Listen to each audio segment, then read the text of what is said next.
And welcome back, fishing friends, to Wind Against Tide. I'm Joey Fernand, and I'm joined in the studio with Adrian Lutia. Hey, what's going on, guys? And How you going? you probably noticed that Dave's not here, Joey. What's going on? Yeah, I'll give Dave a bit of this one, what he did to me when I wasn't in last time. It was like, that's what I think of Dave. He's absent. I think he's a bit crook. His family's all crook. So we've decided not to have him in studio today. Well, he's decided. And Joey's got his YouTube playing live in the background. Thanks, Joey. No, that's okay. We've got a really big show tonight. Well, firstly, I'm back. I'm back from Mauritius, so I'll tell you all about what happened in Mauritius fishing on the wonderful Sudan bank. We've got an update on Dave's cat that I had a funny encounter with last week. I've got some updates on my new motor. Adrian's going to talk to us about some of the local fishing because it's been absolutely hot to trot in Port Phillip and Western Port, for that matter of fact. But what have you got for the listeners to look forward to this week, Adrian? Well, Joey, you're fresh back from Mauritius, mate, and you're straight back into selling houses. How's that going for you? Because it's coming up to Christmas. Do you normally sell houses this time of year, or what's going on? It's a good question. Look, things have slowed down a little bit. That we've been seeing steady rises of interest rates for the last 3 months. So there has been a little bit less buyers in the market because obviously the interest rate goes up, the repayments go up. Some people can't get the money that they first wanted to borrow, but there are still some unbelievable houses there that are still getting good prices if they're presented really well at the moment, and they're spick and span, and the gardens are looking good and the house is not so cluttered. There are some great real estate results at the moment. I guess at this time of the moment, people that don't look after their house and they want to sell it, the cheaters are not getting the prices at the moment. Yeah. Hey, Joey, I've got a buddy of mine that some real estate phenomenon's happened. You've got another buddy that's in real estate? No, well, he's not in real estate, but I want to know if this has ever happened to you, because you sell a lot of houses, and this has happened to a buddy of mine. He's gone into have a look at houses, right? And I don't know how common this is. Like an appraisal or no, to buy a house, and he's gone to have a look, and gone to an inspection. He's absolutely loved the house, fallen in love with it, and it's a beautiful old house. And he goes, the next day he goes to real estate. And, oh, how old is this house, by the way? And I think she said like 1890 or something. It's a beautiful old built house, and he goes, oh my God, does this house have ghosts? Yep. And the real estate agent said, oh yeah, there's ghosts here. Does this actually happen, Joey? It's that's a really cool question. Yeah, look, our good mate Winger, I believe, his property at Crib Point. He reckons him and his lovely wife Justine did believe that there was ghosts in that property also. Yeah, right. So he lived in a house that had ghosts, and he was happy with it, and just sold it off. But well, look, it depends if you believe in that sort of thing. That's right. No, but as a real estate agent, would you tell a buyer that you got ghosts in your house? I wouldn't be sort of advertising that as a great selling point for it. No. Yeah, I thought it was a strange one, but yeah, I thought you might have come across a story like that. No, I've never have. No, okay, there you go. No ghosts, but I've had people tell me about ghosts, but yeah, haven't experienced one myself yet, Adrian, to this day. So where have you been, Joey? I've been to Mauritius. Yeah. So there's a lot of planning involved. Look, long story short, it was a 3-day liveaboard trip on a place called the Sudan Bank, spelt Soudan. So nothing to do with Sudan in Africa. It's just the name of what the bank is called. It's 210 kilometers north of Mauritius, which is situated in the Indian Ocean. So really from Perth, I had to take the plane. It was 7.5 hours from Perth, straight across the Indian Ocean. There's no land. And then basically the first little island group is Mauritius, right before Madagascar. So you fish in the Indian Ocean, and the Indian Ocean is famous for its calm seas. Was it calm when you went? The weather was absolutely spectacular, which was part of the planning of it. I didn't book the airfare until we got the captain's weather call 7 days prior to the trip. I was able to get a share in the boat without putting a deposit down. But once the captain confirmed that the weather was good, I basically had to buy a full price premium economy ticket, which still wasn't too bad. Is this family rates that you're getting? Was it a family, bloke that got you on the boat? Local rates. Local rates. Yeah. So you're a local down there, are you, Joey? Well, yeah, my cousins are local in Albion down there. So, yeah. So you basically flew halfway across the world just to go fishing. You avoided your family at all costs and just went fishing. Is that what happened? Oh, yeah. Then, look, I'm sure some of the listeners listening in, like their family just doesn't understand why we do what we do. My dad's Mauritian, and all of his all of his cousins and uncles and aunties, they're all still there. So I got quite a large family base there, and I caught up with some family and I told them, look, I'm doing this trip with cousin Pierre-Yves, and we were going to the Sudan Bank, and they just don't understand it. Like, oh, you're only in Mauritius for 1 week? I said, yeah, I come to do the fishing trip. I said, when it's a family trip, like we'll have a 2 or 3 week stay. But how disappointed do your family get when you just avoid them? Like, do you even let them know that you're in town? Yeah, well, I let them know that I was there. But, so you've let them know you're in town and you've avoided them. No, that's look, the best. No, look, I just paid respect to the grandparents. Yeah, but we'll catch up with the other family next year. We've got my godfather, my dad's godfather there's turning 100 next year, so there'll be a big family party next year. But yeah, we fished Sudan Bank in Mauritius, on the west coast of Mauritius. We departed from Albion, 210 kilometers into the Indian Ocean. We had beautiful 3 nights at sea. We had beautiful weather, sort of 8 to 15 knots for 3 days, which is unbelievable. What was it? 3 knots are you talking? Sorry, 8 to 15 knots. And you're on this giant. What's the boat called, by the way? So you're on this giant boat. Yeah, it's a liveaboard. Yeah, the boat's called 50-50. It doesn't have anything painted on, but it's a custom made 50-footer, actually made in Mauritius. It's a year 2000 build. It's got the galley, kitchen. It had 2 separate sleeping bunks. It was beautiful. In fact, like each sleeping bunk actually had a fan. So even in those really hot tropical conditions, you had a nice fan just to circulate the air under the cabin. Hopefully, stop you from vomiting. Basically, had air conditioning. Did it? Yeah. Well, it had fans. So you're living in luxury on this 50-foot boat. Yeah, 2 cabins, and then up the pointy end of the boat there was like you could sleep probably 3 blokes there. It was really spaced out at the front of the bloke, so you wouldn't have to play big spoon, little spoon if you didn't have to sleep. But I was lucky enough to secure one of the cabins that I didn't have to share with another bloke. So Shane's saying that's first world privilege, basically. Yeah, well. So I guess I was one of the only white men on the boat. No, I'm kidding. I'm joking. So how many blokes, and were they all tourists that jumped on as guests to fish on this boat? So my cousin Pierre-Yves, my second cousin, chartered the boat, and he invited his mates. So it was everybody. He invited his mates. Yeah. So you knew, like everyone kind of knew who everyone was. Yeah. My cousin dished out the invites. So yeah. So it was kind of a family charter thing going on. Yeah, well, but like it's not a fishing trip for everyone. It's not a day out on the reef catching coral fish. It's a hardcore 3-day live at sea fishing trip, and not everybody's into that. But yeah. So this is basically a commercial fishing vessel, basically. Why do you say that? Because they're catching a lot of fish. Yeah, well, they were sort of quoting, we should catch 1,200 kilos of fish on this trip, and when they started talking in thousands of kilos, I'm like, hang on a second. 1,000 kilos of fish. Apparently. Wow, that's incredible. So you've gone off for what? How many days? 3 days? 3 days. So we've left Mauritius on the Friday evening at about 4:30, cruising at 9.5 knots.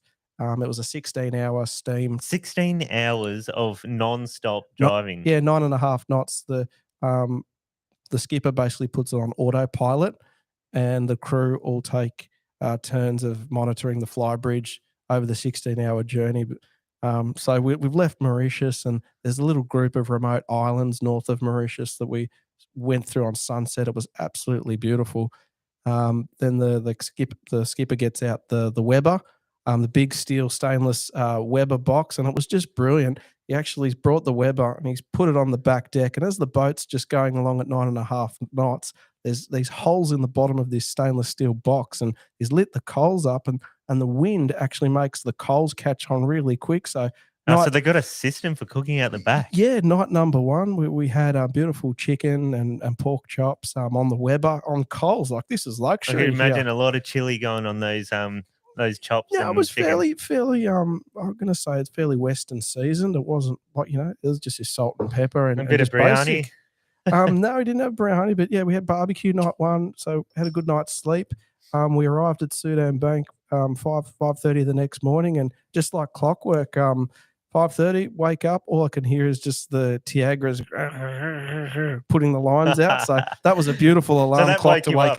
No, that was a beautiful alarm clock to wake up to. So the Tiagra gears were churning at 5:30 a.m. and morning number one, we got stuck straight away into yellowfin tuna. Sort of on the first day, they were a little bit small. They were sort of 10 to 20 kilo range. So did a few hours of trolling in the morning. So have you ever caught yellowfin before, Joey? No, that was the first for me. We caught my first yellowfin tuna. That's pretty cool, Joey. Yeah, they're a beautiful animal. Yeah. So yeah, we caught some tuna in the morning. And I'm guessing you tagged and released these fish? No, it was keep everything. The skipper sells the fish to the local fishmongers and to the Club Med there and just the locals. So it's a commercial fishing vessel. Well, look, I don't know what the rules are in Mauritius, but yeah, the fish were caught, to be sold, but it's not like we were there. Like, they were very cruisy about it. It's not like, oh, you have to catch fish with a whip, but yeah, with a crane and some steel wire.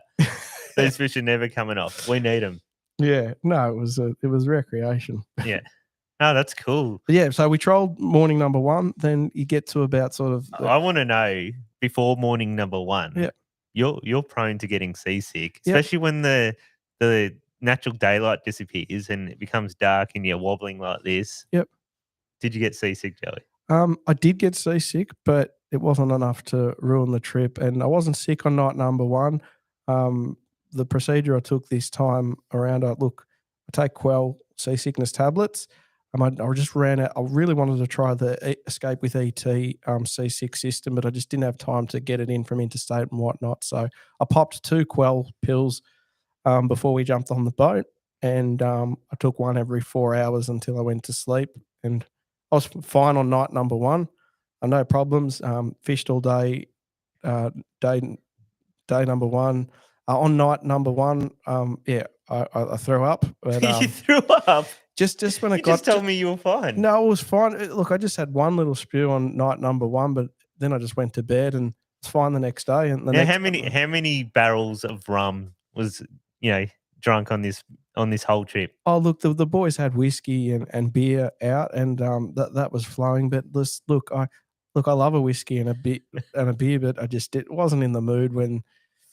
I wasn't sick, but it just, I don't know. I just wasn't feeling it to partake. Well, there you go. But, so you made it through to day 2 with vomiting once. Yeah, it was just one vomit and that was it. But because you were terrified of getting bad weather, because you're like, oh no, there's going to be Vomitron 6000 out there. But yeah, I was absolutely.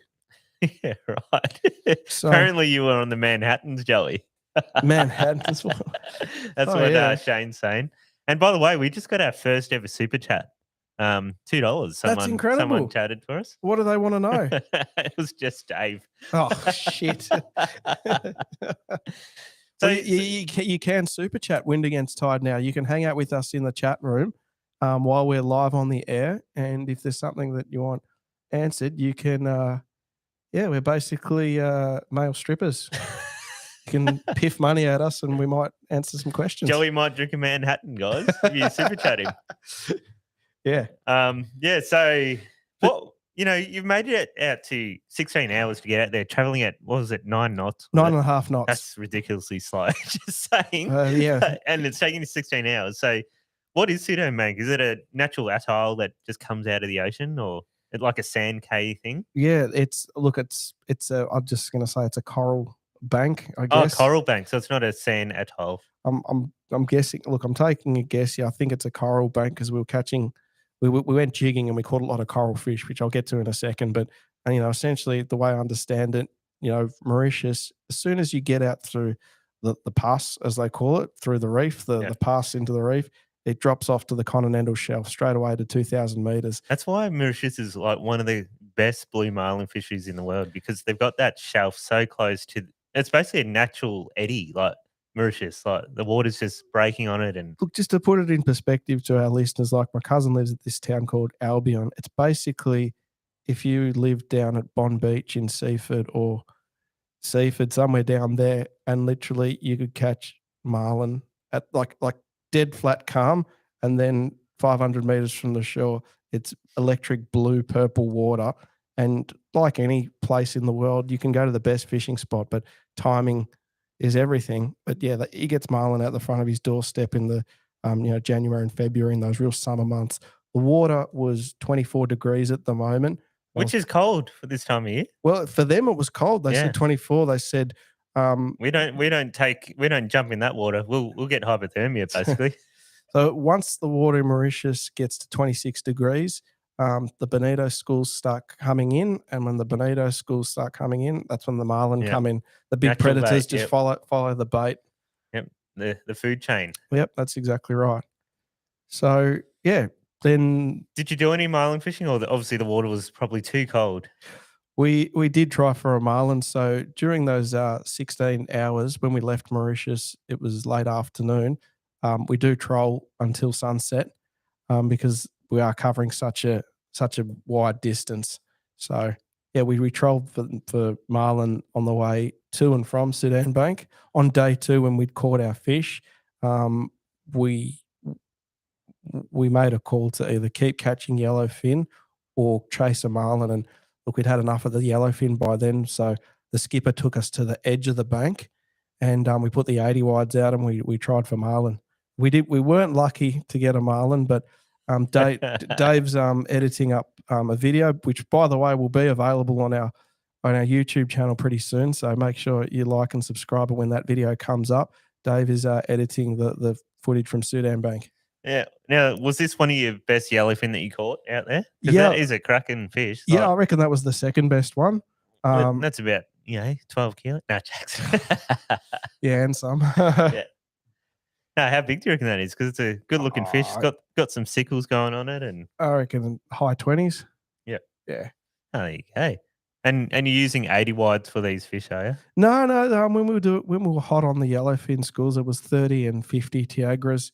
And they had sort of these short chairs to just do like small pumping and winding. Like when I saw the game chairs, I was like, "Oh, come on," because I'm so used to fishing. For little tuna, they had a game chair. Yeah, well, oh, come on, Joey. Well, what do you do, Adrian? Look, my cousin actually, he's a kite surfer, and he wanted to do it on stand up. He'd been watching all that would be cool, man. Yeah. He'd been watching all of our videos, and I've told him he's getting good at game fishing, my cousin. Yeah. And he's made his own harness from a kite. So he's got a rod bucket and a kite surfing harness. Are you telling me he's going to catch tuna from a kite surfing? So he's going to be holding onto the kite one hand with a rod in the other hand? No, he's using the harness that harnesses you from kite surfing. He's jimmied that up together with a rod bucket to make his sort of a homemade Black Magic equalizer harness. So yeah, look, they improvise in Mauritius, Adrian.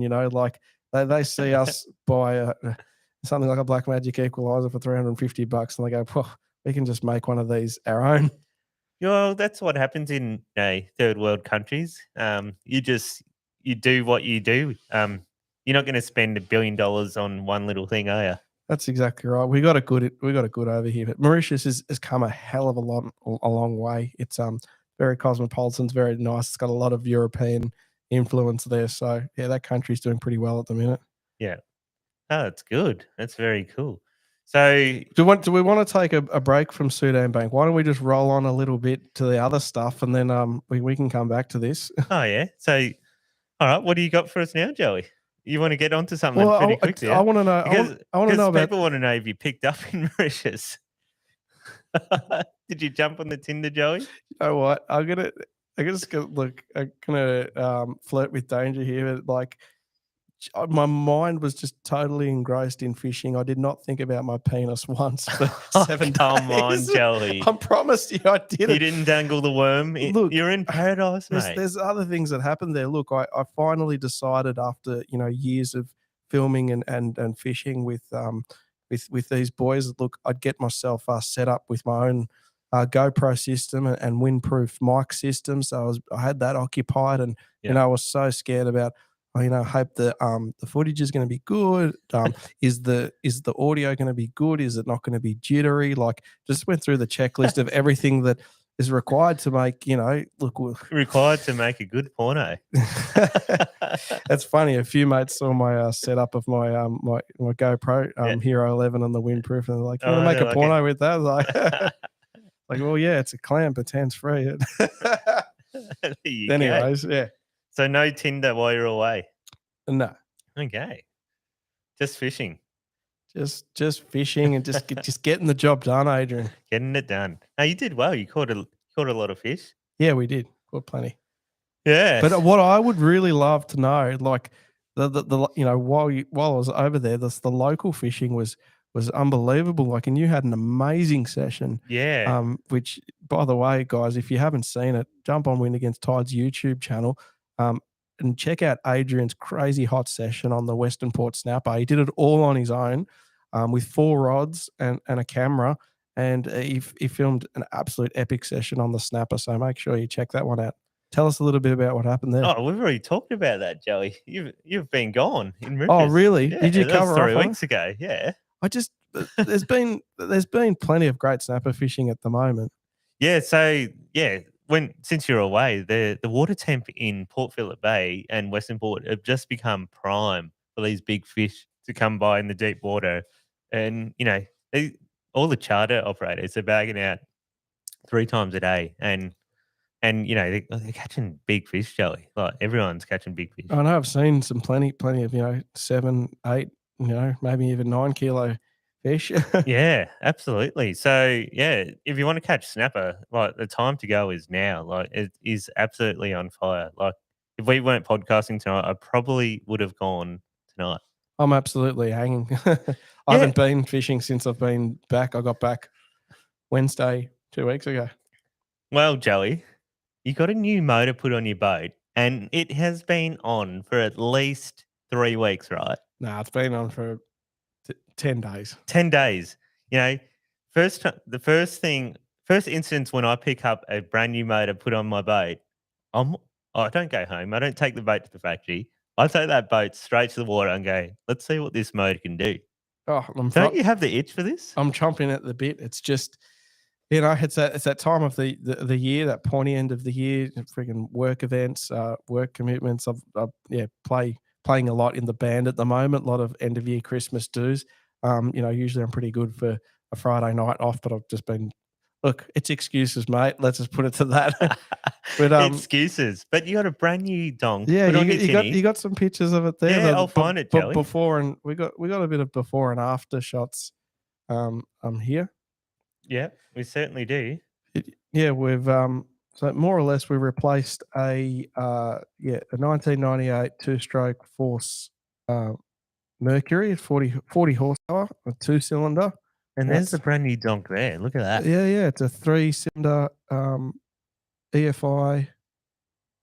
Yeah, it seems to fit quite nicely. We've got the digital gauge. They're actually pretty good, those gauges. I've had one of them before, and they tell you everything you want to know. It had like a plus and minus button that says troll. What's that all so about? You can change your RPM.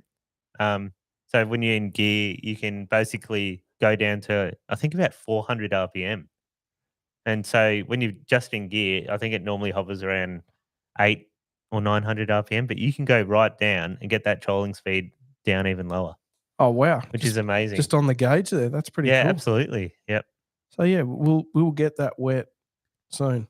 But the other thing that's just totally wrecked me from fishing, and Yeah. I've got to say it, Soccer World Cup, the FIFA World Cup finals, guys. It's I've just gotten around the Socceroos. What's happened to Italy? Where's your team, Italy? Oh, I'm half Italian, but they didn't qualify this time around. But What? big match of soccer tonight at 2 a.m. The Socceroos are going to take on Denmark. We're in the group stages. After we got thrashed by France, but that was a given. They're the world champions.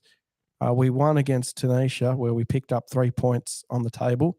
But tonight, if the Socceroos win or draw, that puts them second place in Group D, which means they're straight through to the round of 16, which is knockout phases. If Australia can make it to the knockout phase, they're going to get to the same position as where they were in 2006. Ah, yes, when the old Italians dived to get to the grand final, basically. Yes, they did. I think the whole nation just all spat at the TV all at once at that moment. I'll never forget that. Now you're Italian. Are you a bit of a diver yourself? Nah, mate. Look, You yeah. stage a few things, do you? Nah. I can think of some other friends that do love to set up and stage things, but yeah. Yeah, I'll name some names. Nah. Name and shame. No. I got in trouble last time I did that. Okay. But yeah, big night of soccer tonight. So no, the soccer's just absolutely ruined me for fishing as well. Do they? Now Shane wants to know: do they use Tiagras in fishing? In soccer, sorry. No, they definitely don't. I don't think they use anything Shimano in soccer. I think he's suggesting this is a fishing podcast, Joey, not a soccer podcast. No, that's it. That's the end of that. So yeah, so you got your new motor. So is it going to happen this weekend? Are you going to take it out finally? Maybe this Friday. Well, look, that just leads me perfectly into our weather segment. Oh, here we go. Hit the button. We got Joey's weather segment here, guys. So check this out.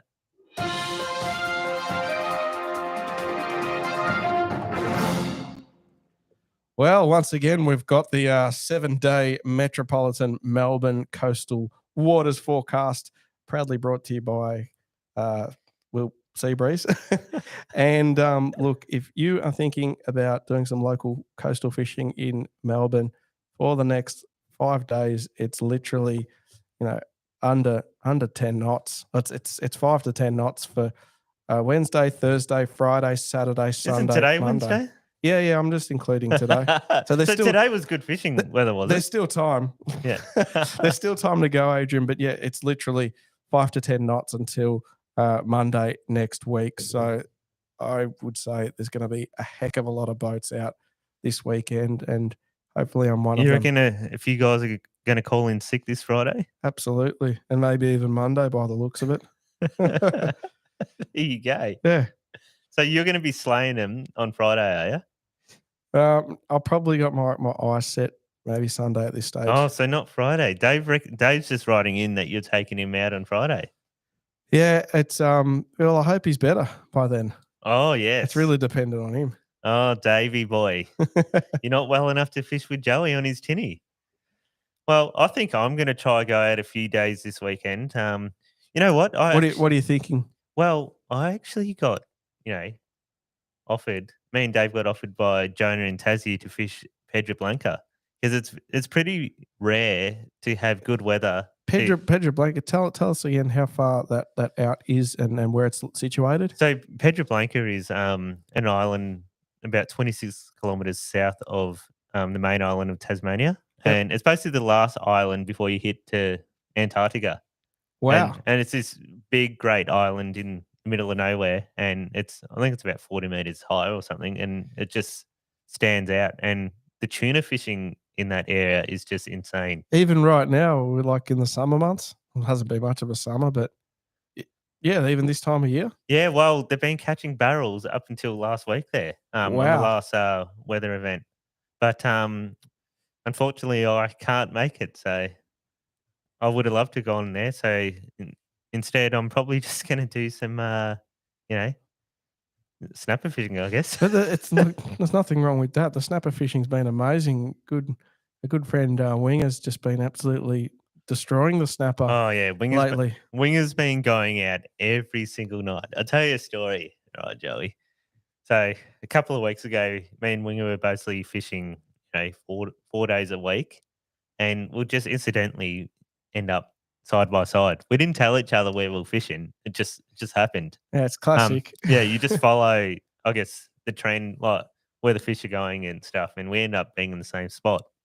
But last night he was messaging saying, "Oh, look, Adrian's here. He's next to me off Tyab," and he was messaging me like, "Oh, how many fish you got?" And I was just mucking around saying, "Oh, yeah, got this and that."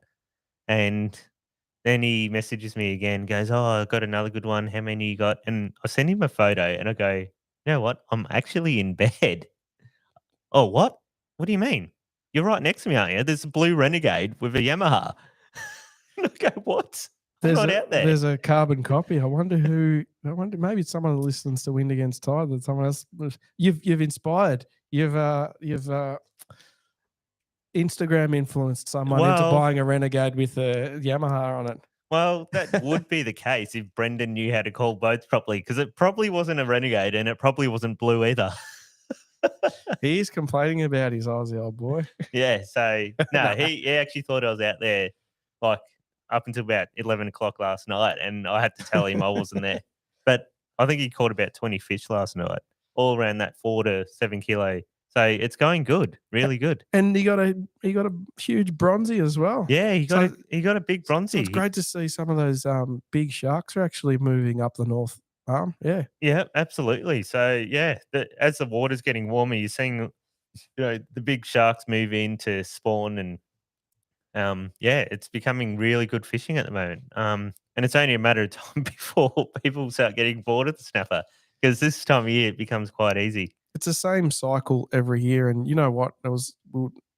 Speaking to Dave last week, and we're coming once again to that pointy end of the year. We're all looking forward to Christmas. A lot of us have got maybe 2-3 weeks off. We're not sure when we're going back to work, and you really just have to be in tune with Mother Nature as to what the fish are doing, because I've experienced it myself. Sometimes you've got those 2 weeks off over Christmas, and fishing's just a non-event. Like you can't seem to find a catch anything good. But I can think of times where we've had the snapper in Western Port go well past Christmas. We've had amazing, Boxing Day night sessions and the day after Boxing Day on the snapper. I've had good whiting fishing between the break. Sometimes the kingies come on. Last year we headed down to Portland between the Christmas and New Year break. Yeah, and we're very fortunate to have took the 420 Renegade and filmed some absolutely insane footage. Yeah. Joey's just getting a call while we're live podcasting, guys. Yeah, I wonder if I can. Yeah. Yeah. So you're gonna get some blood on your motor this Sunday, then? I hope so. Yeah. You're not taking Yeah. Yeah. Hopefully on Sunday I'll be free of real estate and band commitments, and we'll look at organising something. Yeah. So did you want to call someone? Did you? Yeah. Is that Road Casto? Is that what the desk is number called? 2? Yep. So Joey's live calling someone. Yep, we're gonna call. It's a date. It's his hot date. See if it comes through. Here we go, guys. I have no idea who he's calling, but apparently it's a. Sorry, Joey. Benny. Joey, how are you? Shit, it's Benny. You're live on the podcast. You're live on Wind Against Tide. Oh, you. Oh, shit. Oh, God. What's happening here? You've been absolutely destroying the snapper the last few trips. We were just talking about you. Can you tell us a little bit about your experience out on the Great Port? Oh, I could do that. Hey, how's it going in there with that Dave, boys? How's the chemistry? Oh, that's great. Oh, Adrian and I are falling in love. It's minute by minute. So, is there any way I can speak without hearing myself? Probably not. You probably got to take yourself off speaker. But here's Benny here with a giant bronzy that you got last night. I'll show you. Have a look at this thing. Anyway. I'm on. No, I'm on. Okay. Is that just going to drive you insane? The echo of your yourself coming in the back car. to me. Turn him off. All good, Benny. We'll catch up with you another time, but we'll just keep talking about Yeah, your no worries, amazing boys. fishing. Thank you, mate. Bye-bye. So Joey's just done an impromptu call and it hasn't worked well at No, all. that's all right. Put that photo back up of Brendan and his amazing bronzy that he had.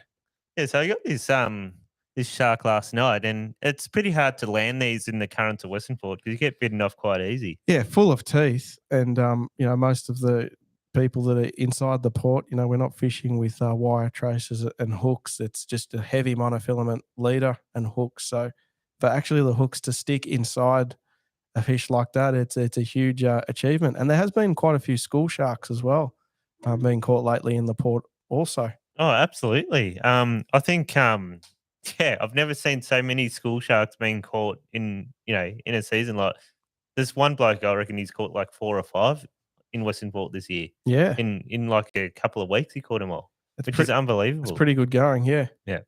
So Brendan got some good snapper as well last night because it's absolutely going off. Have a look at that thing. Wow, look at that. Beautiful. Yep, absolutely. Look at the colours on it, like so red. Yeah, so you're going to take the 420 out. I mean, your 420 Dory. What was your purpose of getting the new motor so you could go to new ventures with it? I just wanted a really just a reliable motor, but mostly the economy, Adrian. Like on the Force Mercury, we're getting like 1 kilometre to 1 litre of petrol, and you've got a 25 litre tank. So we're launching at say Stony Point. You want to go over to Observation Point on the snapper. You'd have to bring extra fuel. From Stony Point to Observation Point, what would you call that? 12 k's? It's not that far at all. It's probably about 15 k's or something. It's not that far. It was far for me on a 25 litre tank, 1 litre of petrol and oil. Or mixing. So you'd use 25 litres to get from there and back to Stony Point. Yeah, you'd have to bring an extra 10 litre with you. Oh wow! So 35 litres to get from Observation Point to. Look, we could do it in 25, but if it's rough, it's going to use more motor. You've always got a budget for extra fuel, as you'd know. But just these brand new motors are just crazy efficient. Like look, I bought it from JV Marine, and Mark Stav was letting me know there that 25 litre tank on a 40 horsepower, you should be getting 75 k's. So I reckon it was around this time last year. You took your little tinny out of Carrum all by yourself. You just went for a little tut around, and you gave me a phone call and you said, "Oh, Adrian, where are you?" I'm like, "Oh, I'm at home." "Oh, is your boat at home?" I go, "Yeah, why's that?" "Oh, my motor's not starting." I go, "Where are you?" In the middle of Port Phillip Bay." So what happened? Well, no, it's had motor trouble. It was really, really calm, and we'd been having some intermittent faults with the motor. We just had the coils changed on it because the marine mechanic that looked at it thought that was a problem. So I purposely took it out to try and make it fault, and I got it to fault because I was trying to explain to the marine mechanic, look, it's faulting when certain thing was happening, and the coils just got changed and it was still faulting. We replaced then the stator. We sunk hundreds of dollars into it to try and fix it. And look, it starts and it runs okay, but after it gets hot for a while, it'll just stop for a little while. You literally have to bob there for 5 minutes and then it'll just fire up again just fine. I felt so bad. Like I called you saying, mate, give us a tow back in. I just sat there bobbing in the calm. It wasn't even calm though. It was rough. It wasn't rough. I remember coming through the entrance. I go, it's rolling in the entrance. Joey's taken an unreliable boat and motor out and he's broken down. It was okay. But by the time you've putted, I've made the SOS call to you and you've putted over to me, I've gone, just hang on 1 second, and I've done a turn of the key and boom, she fired up again. Yeah, you had the cowling off the motor. You're standing in the back trying to see what's going on with your motor. I'm like, what is this guy doing? Yeah, trying to see if it'll go on one cylinder or not. But anyways, look, it's all done now. There's a new motor. So you won't break down anymore. I won't receive any more phone calls from Joey to save him. No, we will organise it, but we'll have some dueling tinnies. Oh, absolutely happening. Yeah. Could you imagine us, like you, me, and Brendan with our tinnies like making basically a flotilla in Western Port and just drifting down, tied up, and just catching fish and having a good time. That would be great. Let's do that. When are we doing it? Maybe Sunday. Yeah. So Sunday's good weather by your Joe Bun report. Yeah, it's mate, it's like maximum of 10 knots for the next 5 days. It doesn't like puff up until Monday afternoon. So it's like absolutely brilliant fishing for the next 5 days. I think I'm gonna go a couple of times this weekend. Make the most of it, mate. You know what happens? There's gonna be Christmas shopping, there's gonna be work breakups, there's gonna be everyone just wants to smash out their work for the end of the year so they can put their feet up and relax. I think it's gonna be a good Christmas season. Oh, absolutely. So, Joey, I believe you've got to grind my gear this week. Yeah, you want to hit the button? Yeah, absolutely. Hang on, Joey. Give us a sec. We now go to Peter Griffin for You Know What Really Grinds My Gears. Thanks, Tom. You know what really grinds my gears? What absolutely infuriates me. I was having dinner at Dave's house last week. The dinner was it Dave's cooking? The dinner was beautiful. We had tacos. We organised to have tacos, and it was a beautiful meal.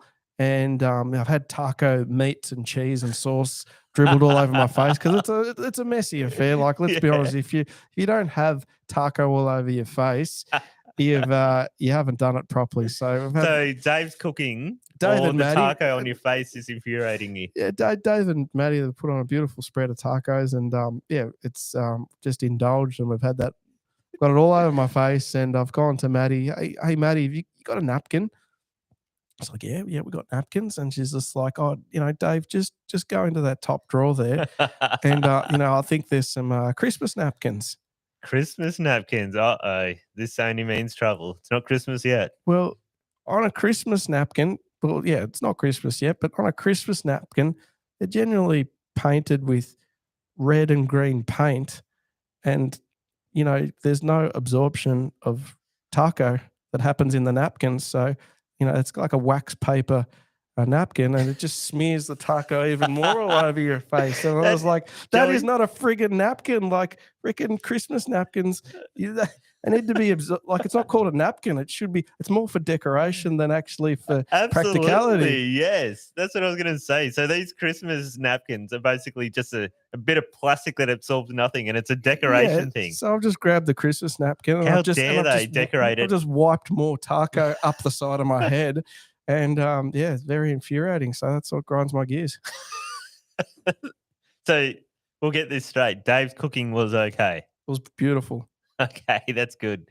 I had like homemade guacamole, and had like beautiful spicy meat, and we had hand grated cheese and sour creams, and soft and hard tacos. We had them both. So that was good. But then it all just came unraveled when the Christmas napkins came out. Yes. The Christmas napkins. I basically had to just go and do a face wash in his powder room with some soap all over my face. that still felt nice too. So it was all ends well in the end. Oh, absolutely. And we started this this podcast 15 minutes late because Joey was running late, and there's a reason Joey was running late, and he's not happy about this. He bought another fish tank, guys. I bought another fish tank. The fish tank didn't even fit in his house. It doesn't fit in the house. I've got an 8-foot aquarium in my lounge room, and it doesn't fit in the little side room that I wanted it to fit in. Oh, goodness, Joey. So what have you done? So I've got 2 giant aquariums in my living room now. Yeah. I found a cheap 8-foot aquarium on Marketplace that was too good to be true. From an aquarium that was getting rid of it in Frankston. So I've bought it, and been busy lately, as you can probably tell. So I hired some professionals to move it, which did an amazing job of moving it. This is like a 200-kilo tank on a big timber frame. How big is this tank if it's not fitting in your house? It must be bloody huge. It's like, what is it, the Melbourne Aquarium in your house? It's enough to fit a dolphin in it. What? No. You got a live dolphin in your house? No, it's 8 foot by 2.5 foot by 2 foot, and it's got an inbuilt sump filter, so it's a self-cleaning large aquarium. Is this a saltwater thing? It's a freshwater. So Freshwater. if people that don't know, I like look. I keep African cichlids. I've got this beautiful fish from Lake Tanganyika in Africa. It's called Petrochromis. Petrochromis. Is that the fish? Petrochromis red bulu, and it's a type of African cichlid that once it was allowed to be imported into the country, but apparently you can't import it anymore. So the people that had those fish Is use this it. like a blood diamond kind of thing? It's a I'll describe for you in a second, but basically this fish you can't import them anymore into Australia. So in the fish keeping African hobby, people that had this fish in Yeah. Australia, we can only just breed the stock that's available. Look, aquarium's a bit like gardening. You know, you grow vegetables or you breed fish, and everyone sort of shares their fish with each other and gets to enjoy it. But anyways, I had these Petrochromis. I bought them from a fry, little 2-3 centimeter fish. I've had them for 7 years now. I've got them in a 6-foot aquarium. I've got 8 males and 6 females, and they have bred successfully a couple of times over the 7 years. I have So literally a couple of you've got times. these giant fish tanks to breed these fish that you can't import anymore. So Yeah. you're trying to do a loophole to bring these fish into the country and sell them. Well, I got them in Australia. I didn't import them. They were. I got them as a baby from New South Wales from another fish breeder, and so I grew up those fish for 7 years in this one tank, but now they're just too big. Like with African cichlids, when you breed fish, probably the same as any other animals, really. It's much better to have more females than males because it's just like the human world. The males compete for the females. So look, it's like Joey at the bar. He's picking these women. He goes, "I'm going to impregnate that one, that one, that one." Is this what the males do? Something like that. It's in the club. Yeah. And in my tank, there's 8 boys fighting over six girls. So when the opportunity, Is that what you do at the pub? You pick up 6 chicks here. So look, basically that's the tanks. The fish are about the size of my hand now. I've got 14 fish that are the size of my hand in a 6-foot tank. That's a big fish. They're massive for it. This is a home fish. I might have to Google this. You can Google it, and I'll keep cracking on. So basically a brand new 8 to 10 foot aquarium. I priced one up. You're basically looking at 10 grand, which is what's that? Petrochromis red. Yeah, Petrochromis red. A brand new 10-foot tank, sort of you're looking at 9 to 10K, and this tank which was 8 foot. It was only a few $100s, and then it cost me another few $100s to get it professionally moved. And we had the professional movers come. What am I looking at, Joe? Basically, is it that thing? No, I can spell it for you if you like. I don't mind. Oh yeah, there it is. There, I spelled it wrong, guys. There it is. That's it. There, that thing with the black head. It looks like a sheepfish. Well, it's like a navy blue head. It just depends on how you're looking at it. It's a navy blue head, and red. It's very much like a snapper. Oh, that's a really good one in the bottom left-hand corner. And that's it. They're a really they're a highly aggressive fish. They love to be kept in a school. So they swim together in a school, and like at the moment in a 6-foot tank, they're too small. So I've got this huge 8-foot tank that's just been moved inside the house, and it doesn't fit. It doesn't fit in the side room that I wanted to keep it in, because I have had a 6-foot tank in this side room where I wanted the 8-foot tank to go. So look, we're gonna have to do a bit of jigsaw puzzles with the current 6-foot tank that's there and the 8-foot tanks that's there, but that's a problem for another day. But more or less, that's the goal. We're trying to move the fish into a bigger tank, which I'll probably take some of the males out of the colony. So we'll make it like 3 boys to 6 girls, and in then each there'll be tank. no. I'll make the group less boys so that we can encourage more breeding. So with the 6-foot tank that's there, that might just temporarily home 4 or 5 males. While we experiment and see if we can make these fish breed. We've got people on the chat saying Didn't you measure first, Joey?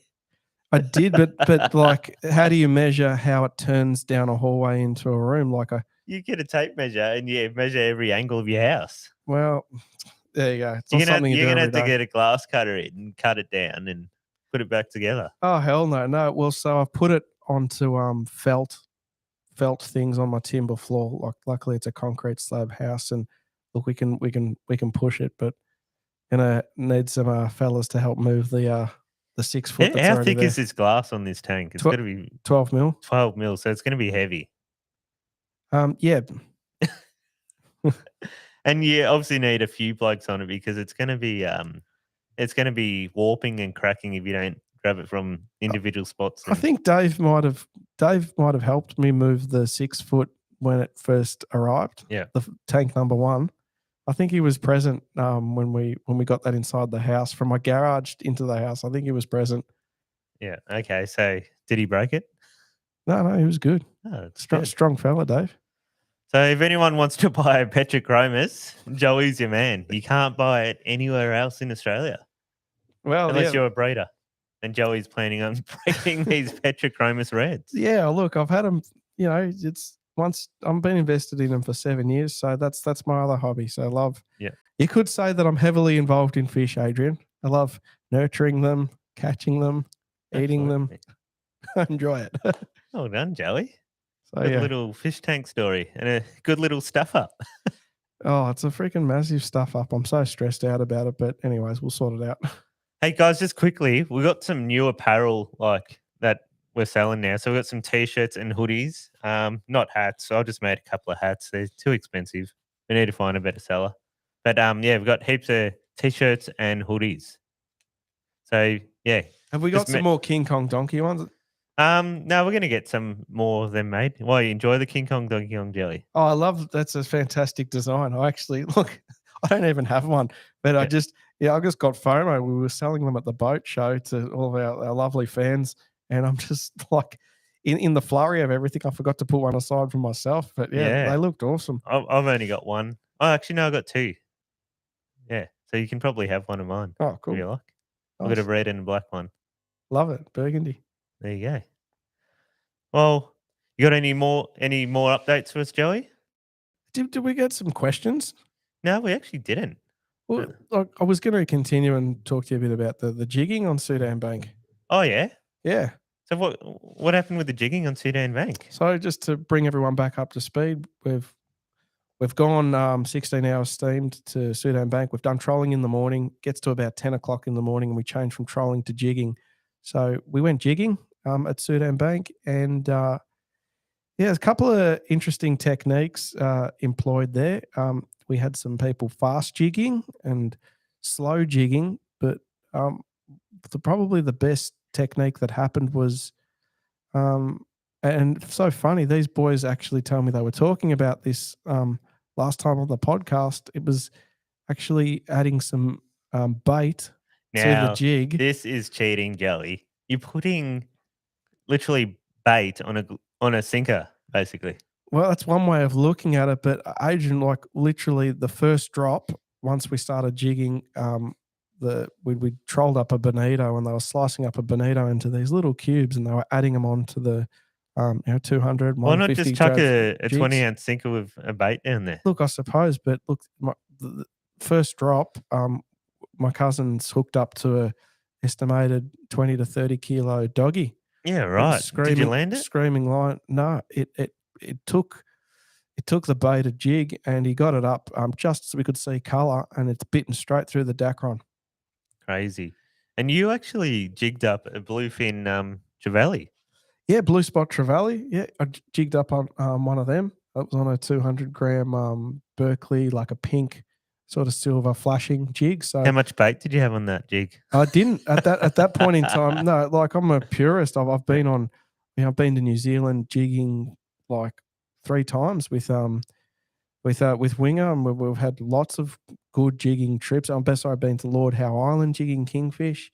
So like I just refused to put the bait on day one, but look, eventually I started doing it because I was struggling. Are you getting out fish, were you? Oh, bad, absolutely. Like they were just getting knocked off But like the most common fish that we caught on that Sudan bank on the jig was that.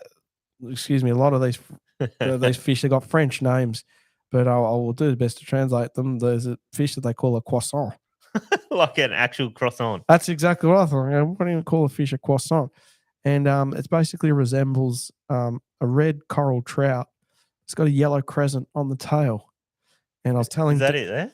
No, that's Vielle Rouge, that one, which is I don't know, Vielle Rouge. That looks like some kind of perch to me. Yeah, maybe, basically. maybe Vielle Rouge is red perch. I don't know. I'll have to find out the translation for that. This one looks like an emperor. Oh, that's got some name that I don't know. That doesn't have it. I don't know what the name is for that one. But back to the croissant, which is a red fish with they call it croissant because it's got a yellow crescent on its tail that looks like a croissant. But I was showing Dave a picture of that, and he said, "Oh, well, the English name for it is a coronation trout." So if you pull up a coronation trout there, that's what there were lots of them there. There you go. So they're absolutely delicious to eat. Yeah, very similar to a coral trout. They had something that was resembles a sweet lip. In Mauritius, they call that one a captain. A captain fish. We got some wahoo. Look at that. We got some wahoo as well, and a stack of yellowfin tuna from 20 to 40 kilos. So look, day 1 and day 2 was just carbon copy. Trolling in the morning, jigging in the middle of the day, trolling in the afternoon, have dinner, sleep, repeat. Yeah, so what I want to know is like when you're a tourist on holiday and you go on these fishing charters, who gets to keep the fish? Like, is there a question when it comes to the end, or it's just a given that you're going to give it to the locals? What happens? Well, look, we had our eye on some fish because number one, it's absolutely amazing eating. We also caught like the fish that were nice to eat. Yellowfin tuna. I'm sick of tuna. We catch plenty of it in Melbourne. But I would have loved to have eaten some wahoo. I didn't get a chance to eat some wahoo, but the croissant or the coronation trout, that was absolutely beautiful, white, light flesh. We did that on the Weber, mate. That was unbelievable.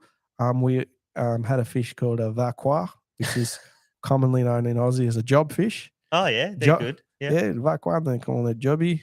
So we had some job fish, we had some croissant, and yeah, that's the fish that we ate was the coral fish. And there was basically a chef at the end just waiting for the fish. But so I got a little video here. It was like, when the politicians have a media circus when they're about to do a speech, like we've come back. There's the chef, the head chef. He's just chef. picked his own tuna and just walked off with it. That's the head chef from Club Med. That's a 5-star resort there. And I was like, mate, do you need a bag for that? And I'm like, no. I'll be right. Taking the yellowfin tuna straight to the kitchen to go into the Club Med buffet that night for all the happy tourists. So that's amazing. It was good. It was quite an experience. We did Sudan Bank, but this particular boat does another remote trip. So 210 kilometers, you get to Sudan Bank. If you go another 210 kilometers to the north, you're basically in Somalia. No, there's another sandy atoll called St. Brandon. And apparently it's got some of the world's best GT fishing. You look on YouTube, type in St. Brandon, Mauritius. There's only very few videos in it. That nobody lives on this tropical island. I'm told that a coast guard from Mauritius will come there and they'll change the coast guard every 6 months. Like, I don't know how he eats or sleeps, but that's what my cousin told me. Yeah, right. And there's just amazing GT fishing there. But you can go on the island, you can kite surf, you can swim. There's a bit of nature there and whatnot. And that's another 210 kilometers onwards to the north from Sudan Bank. It takes you 30 hours on this boat to steam there. Sometimes if the weather's rough, you have to wait to get back to Mauritius. Like, it's look, it's not for everybody, but I love the idea of camping on a island in tropical 26-degree water, crystal clear. I can imagine all the local babes on this St. Brandon Island. Yeah, mate, no, Tinder's not going to work on that place.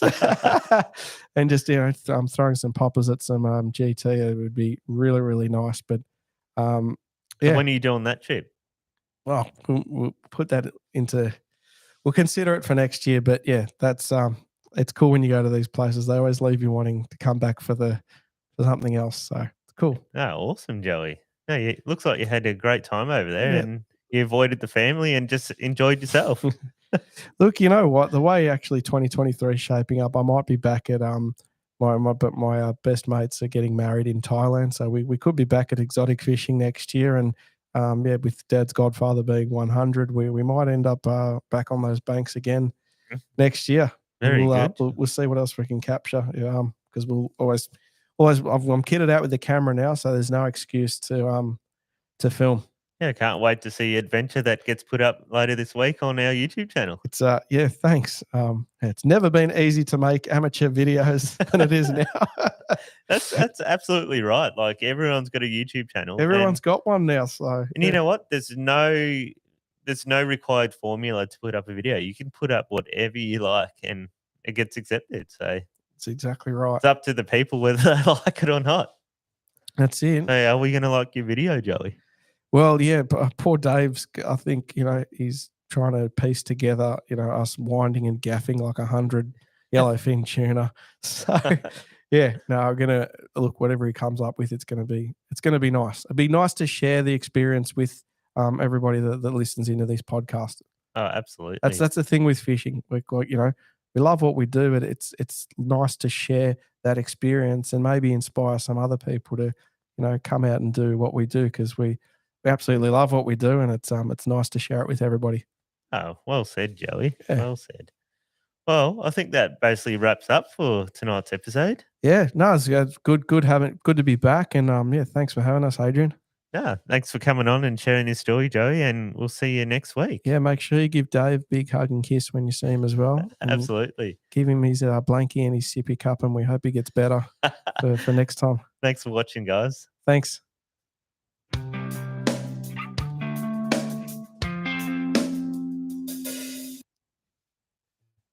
It's hard with two people.